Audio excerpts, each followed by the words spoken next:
আজকে বাংলাদেশ ভার্সেস চীনের ম্যাচের পরে এটা কনফার্ম বোঝা গেছে যেভাবেই হোক এই টিমটাকে নিয়ে পিটার বাটলার কোয়ার্টার ফাইনালে যেতে চাই, যার কারণে এই টিমটাকে নিয়ে একটু রেজাল্ট ওরিয়েন্টেড ফুটবল খেলতেছে পিটার বাটলার। এটার শুরুটা করতে চাই বাংলাদেশ ভার্সেস থাইল্যান্ড ম্যাচ নিয়ে, যেখানে আমরা 3-ম্যান সেন্টার ব্যাক লাইন এবং ডবল পিভটে স্টার্ট করছিলাম এবং 3-ম্যান সেন্টার ব্যাক লাইনে তিনজনে আমাদের সেন্টার ব্যাক ছিল। লেফট সাইডের সেন্টার ব্যাক ছিল আফরিন, রাইট সাইডের সেন্টার ব্যাক ছিল আফিদা খন্দকার এবং মেন সেন্টারে খেলতেছিল হচ্ছে সুরমা। তিনজনেই সেন্টার ব্যাক এবং ডবল পিভটে যে দুইজন প্লেয়ার খেলতেছিল ওরাও দুইজন ডিফেন্ডার ছিল। একজন ছিল অর্পিতা বিশ্বাস, যে গত বছর আমাদের আন্ডার 17-এ সেন্টার ব্যাক পজিশনে খেলছে এবং এই বছর সাব আন্ডার 19-এও সেন্টার ব্যাক পজিশনে খেলছে। এবং আরেকজন ছিল মমিতা খাতুন, যে এর আগের বছর বেশিরভাগ ম্যাচে রাইট ব্যাক পজিশনে খেলছে এবং মাঝে মাঝে রাইট উইঙ্গার পজিশনেও খেলছে। আমি যদি ভুল না করে থাকি একটা নাকি দুইটা ম্যাচে রাইট উইং পজিশনে খেলছিল। তো এই পাঁচজন ডিফেন্ডারকে নিয়ে স্টার্ট করতেছে, মানে একটু রেজাল্ট ওরিয়েন্টেড ফুটবল খেলার চেষ্টা করতেছিল।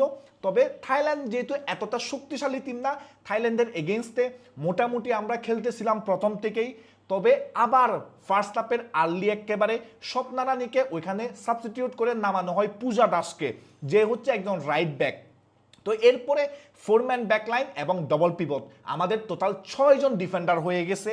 এবং তারপরেও থাইল্যান্ড যেহেতু এত ভালো টিম না, আমরা মোটামুটি মিডফিল্ডে কিছু বল কন্ট্রোল করতে পারছি, মিডফিল্ড থেকে কিছু ফ্রন্ট লাইনে পাস দিতে পারছি এবং ওই থ্রু পাস থেকে বা বিহাইন্ড দ্য রান মেক করে ওইখান থেকে 2টা গোল আসছে। শেষ পর্যন্ত আমি বলবো আমাদের মেন রিজনটা হচ্ছে ল্যাক অফ এক্সপিরিয়েন্সের কারণে আমরা ওইখান থেকে আরও 3টা গোল কনসিড করে শেষ পর্যন্ত ম্যাচটা হেরে যাই 3-2 গোলের ব্যবধানে। এবং যেই 3টা গোল কনসিড করছি আমরা থাইল্যান্ড ম্যাচে, ওই 3টা 10 মিনিটের ভিতরে আসছে। এরপরে আজকের ম্যাচে চীনের বিপক্ষে খেলা, চীন থাইল্যান্ড থেকে অনেক বেশি শক্তিশালী। আজকের ম্যাচেও যদি দেখেন, আজকের ম্যাচে আমাদের স্টার্টিং 11-এ 6জন ডিফেন্ডার ছিল। আমরা 4-ম্যান ব্যাকলাইনে গেছি এবং ডবল পিভটে গেছি। 4-ম্যান ব্যাকলাইনে আমাদের লেফট ব্যাক পজিশনে খেলছে আফরিন, রাইট ব্যাক পজিশনে পূজা দাস, সেন্টার ব্যাকে খেলছে সুরমার সাথে আমাদের আফিদা খন্দকার এবং ডবল পিভটে খেলছে আমাদের ক্যাপ্টেন অর্পিতা বিশ্বাস এবং মমিতা খাতুন। এই 6জন ডিফেন্ডার নিয়ে আমরা আজকে স্টার্ট করছি। কিন্তু ম্যাচের মধ্যে দেখা গেছে বারবার প্রীতি ডিপে নেমে আসতেছিল, প্রীতি ট্র্যাক ব্যাক করে ওইখানে পূজা দাসকে অনেক বেশি ব্যাকআপ দিচ্ছিল। আজকের ম্যাচেও আমরা অনেক ডিফেন্সিভ ফুটবল খেলছি। আর যেহেতু চীন ভালো টিম, চীন অনেক স্ট্রং টিম, আমাদের থেকে টেকনিক্যালি বলেন বা ফিজিক্যালিটির দিক থেকে বলেন সব দিক থেকেই চীন আমাদের থেকে বেটার টিম। তো ওই হিসেবে যদি রেজাল্ট ওরিয়েন্টেড খেলা খেলতে হইতো তাইলে আমাদের ডিফেন্সে বেশি মনোযোগী থাকতে হতো। সেটা আমরা আজকে দেখছি, আমরা এত বেশি ডিফেন্সে মনোযোগী ছিলাম যে আমাদের উইঙ্গাররা অনেক বেশি ট্র্যাক ব্যাক করছে এবং আমরা ডিফেন্সে টোটাল 6জন ডিফেন্ডারকে নিয়ে খেলছি, ডবল পিভট 2জন সহ। তো ওইটা কিন্তু আমাদের এক প্রকার সাকসেসফুলি আমরা করতে পারছি বলতে পারেন, কারণ ফার্স্ট হাফে 0-0 গোলে ড্র ছিল ম্যাচ এবং আমরা ফার্স্ট হাফে অনেক ভালো ডিফেন্স করছি। চীন একের পর এক অ্যাটাক করছে। চীন বলতে গেলে ম্যাচের বেশিরভাগ সময় আমাদের হাফে খেলছে, ওরা বল নিয়ে যাই কিছু করছে সব আমাদের হাফেই করছে। কিন্তু তারপরেও আমরা ফার্স্ট হাফে কোনো গোল কনসিড করি নাই আমাদের ভালো ডিফেন্সের কারণে বা আমাদের ভালো ডিফেন্ডিংয়ের কারণে। কিন্তু ফার্স্ট হাফে স্পষ্ট দেখা যাচ্ছিল ওইখানে আমাদের রাইট ব্যাক পূজা দাস একটু বেশি স্লপি লাগতেছিল এবং তার সাথে আমাদের ডিফেন্সিভ মিডফিল্ডার অর্পিতা বিশ্বাস একটু স্লপি লাগতেছিল, যার কারণে কিন্তু রাইট ব্যাকে পূজা দাসকে অনেক বেশি ব্যাকআপ দিতে হচ্ছিল। এই যে আমাদের রাইট উইঙ্গার প্রীতির এবং সেন্টারে যেহেতু অর্পিতা একটু স্লপি লাগতেছিল, ওইখানে কিছু কিছু সময়ে উমেলা নেমে আসতেছিল বা কিছু কিছু সময়ে ওইখানে মমিতা আজকে একটু ভালো করছে, যার কারণে অর্পিতার ওই যে স্লপি ছিল বা ওই যে টুকিটাকে ব্লান্ডার করতেছিল ওইগুলা এত বেশি ইফেক্ট ফেলতেছিল না। কিন্তু সেকেন্ড হাফে দেখা গেছে ওইখানে আমরা শুরু থেকেই আবার ডিফেন্স করতেছি, তবে শেষ পর্যন্ত আমরা একটা বাজে গোল কনসিড করে যাই ম্যাচের 50 নাকি 55 মিনিটের সময়। এবং এরপরেও আমরা ডিফেন্স করে গেছি এবং এরপরে আমরা একটা ফ্রি কিক থেকে গোলটা কনসিড করি, সেকেন্ড গোলটা, এবং শেষ পর্যন্ত আমরা ম্যাচটা 2-0 গোলের ব্যবধানে হেরে যাই। তবে পুরা ম্যাচে আমরা ডিফেন্স করে গেছি এবং পুরা ম্যাচে আমাদের মেন ফোকাস পয়েন্টটা ছিল ডিফেন্স করা। তো এক প্রকার বলতে পারেন আমরা সাকসেসফুল, আমরা চীনের এগেনস্টে অনেক বেশি গোল কনসিড করি নাই, তবে আমাদের অফেন্সিভ থ্রেট আজকে অনেক কম ছিল। ধরেন আমরা যদি ন্যাশনাল টিমের এশিয়ান কাপের সাথে তুলনা করি, ন্যাশনাল টিমের এশিয়ান কাপে আমরা চীনের এগেনস্টেও 2 গোলে হারছি, আজকের ম্যাচেও 2 গোলে হারছি। তবে আমি মনে করি ওইখানে আমরা অফেন্সিভলি আরেকটু বেটার ছিলাম, যেটা আজকে থাকতে পারতাম যদি পিটার সাবস্টিটিউটগুলা করতো হইতো বা। যেমন আজকে মিডফিল্ডে বলতেছি আমাদের ডিফেন্সিভ মিডফিল্ডার অর্পিতা বিশ্বাসকে একটু স্লপি লাগতেছিল, তো ওই জায়গায় কিন্তু আমাদের বেঞ্চে যথেষ্ট পরিমাণ classical midfielder, experience midfielder Swapna Rani ছিল। তো স্বপ্না রানীকে কেন ওই জায়গায় সাবস্টিটিউট হিসেবে নামানো হয় নাই, এটা এখন অনেকের মনে প্রশ্ন, আমারও প্রশ্ন, পিটার কেন এই স্বপ্না রানীকে সাবস্টিটিউট হিসেবে ব্যবহার করে নাই। এবং এরপরে পূজা দাস প্রথম থেকে স্লপি ছিল, কিন্তু পূজা দাসকেও সাবস্টিটিউট করা হয় নাই। এই কারণে আজকে পিটার বাটলারের যে সাবস্টিটিউট বলেন বা পিটার বাটলারের যে ট্যাকটিক্স, ওইটা নিয়ে কিছু প্রশ্ন থাকবে সবার মনের ভিতরে। তবে এই সব কিছুর প্রশ্নের সমাধান আমার কাছে মনে হয় আমরা নেক্সট ভিয়েতনাম ম্যাচে পেতে যাচ্ছি। কারণ আপনি যদি দেখেন প্রথম ম্যাচে থাইল্যান্ডের এগেনস্টে আমরা একটু ডিফেন্সিভ থাকলেও মোটামুটি অ্যাটাক করছি, কিন্তু আজকের ম্যাচে একেবারে সম্পূর্ণ ডিফেন্সিভ ছিলাম আমরা। এবং এরপরে যেহেতু ভিয়েতনামের ম্যাচটা আমাদের জন্য অনেক গুরুত্বপূর্ণ, আমরা যদি কোয়ার্টার ফাইনালে কোয়ালিফাই করতে চাই ভিয়েতনাম ম্যাচটা আমাদের জিততেই হবে।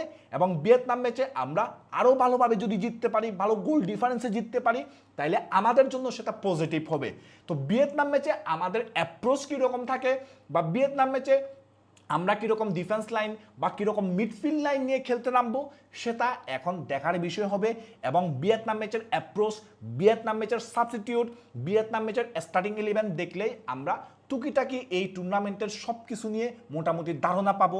স্বপ্না রানীকে কেন নামানো হচ্ছে না বা মুনকিকে কেন আর্লি নামানো হয় নাই থাইল্যান্ড ম্যাচে, এবং আজকের ম্যাচে ওকে স্টার্টিং 11-এ না রেখে ফার্স্ট হাফে সাবস্টিটিউট করে নামানো হয়, আবার সেকেন্ড হাফে ওকে সাবস্টিটিউট করে তুলে নেওয়া হয়। তো এগুলা কেন হচ্ছে, বা অর্পিতা মমিতা দুইজনেই কিন্তু ডিফেন্ডার, ওদেরকে কেন ডিফেন্সিভ মিডফিল্ডার পজিশনে খেলানো হচ্ছে, সেই সব প্রশ্নের সমাধান বা সেসব প্রশ্নের উত্তর আমরা হয়তো বা ভিয়েতনাম ম্যাচে পেতে যাচ্ছি আমাদের অ্যাপ্রোচ, স্টার্টিং 11 এবং সাবস্টিটিউটগুলো দেখলে।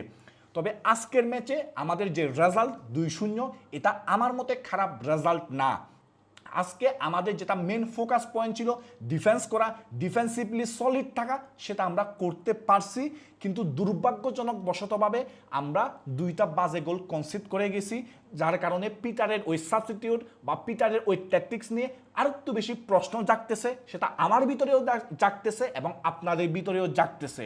এবং আজকের ম্যাচে প্রত্যেকটা প্লেয়ার বলতে গেলে ভালো পারফরমেন্স করছে, শুধুমাত্র আমার মতে 2জন প্লেয়ার একটু বিলো এভারেজ পারফরমেন্স ছিল আজকের ম্যাচে। তার মধ্যে একজন রাইট ব্যাক পূজা দাস এবং আরেকজন ডিফেন্সিভ মিডফিল্ডার অর্পিতা বিশ্বাস। এছাড়া বাকি সবাই ভালো পারফর্ম করছে, সাবস্টিটিউট হিসেবে এসেও ভালো করছে, স্টার্টিং 11-এ যারা ছিল ওরাও ভালো করছে। এবং স্পেশালি আমি একটা প্লেয়ারের কথা বলতে চাই, সেটা হচ্ছে আমাদের গোলকিপার মিলি আক্তার। প্রথম ম্যাচ থাইল্যান্ডের বিপক্ষে মিলি আক্তার আর আজকের ম্যাচে চীনের বিপক্ষে মিলি আক্তারের মধ্যে অনেক পার্থক্য। ওই ম্যাচে মিলিকে একটু নার্ভাস লাগতেছিল, মিলির মনে হচ্ছে যে অনেক দিন পরে খেলতে নামছে বা জীবনের প্রথম এরকম বড় ম্যাচ খেলতেছে এরকম লাগতেছিল। বাট আজকের ম্যাচে মিলি ফুল কনফিডেন্স, এবং যেভাবে ও একের পর এক সেভ করছে, যেভাবে 1 ভার্সেস 1-এ সেভ করছে, যেভাবে এরিয়ালে গিয়ে বলগুলা গ্রিপ করছে, অসাধারণ ভাই, অসাধারণ এগুলা। তো মিলি আশা করি ভিয়েতনাম ম্যাচেও জ্বলে উঠবে, আর ভিয়েতনাম ম্যাচ আমাদের জিততে হলে অবশ্যই মিলিকে জ্বলে উঠতে হবে। এবং তার সাথে আজকের ম্যাচে চীনের প্লেয়ারদের ফিজিক্যালিটির এগেনস্টে আমাদের প্লেয়াররা যেভাবে চ্যালেঞ্জে গেছে বা আমাদের প্লেয়াররা যেভাবে 1 ভার্সেস 1-এ চ্যালেঞ্জ করছে, ট্যাকেল করছে, সত্যিই ভাই ভালো ছিল। কারণ আপনি যদি খেলাটা দেখে থাকেন আপনি জানেন চীনের প্লেয়ারগুলো এত বড়, আমাদের প্লেয়ারগুলো এত বড়, আর শুধু হাইটে না ফিজিক্যালিটির দিক থেকেও আমরা চিকনা চাকনা। তো এই কারণে আমি বলবো সব কিছুর দিক থেকে ভালো ছিল। তবে কিছু প্রশ্ন সাবস্টিটিউটগুলো নিয়ে এবং কিছু ট্যাকটিক্স যেখানে আমরা আরেকটু অফেন্সিভলি ভালো হতে পারতাম, এবং তার সাথে আমাদের একটু কপাল খারাপ বা দুর্ভাগ্যজনক বশতভাবে আমরা দুইটা বাজে গোল কনসিড করে গেছি এই।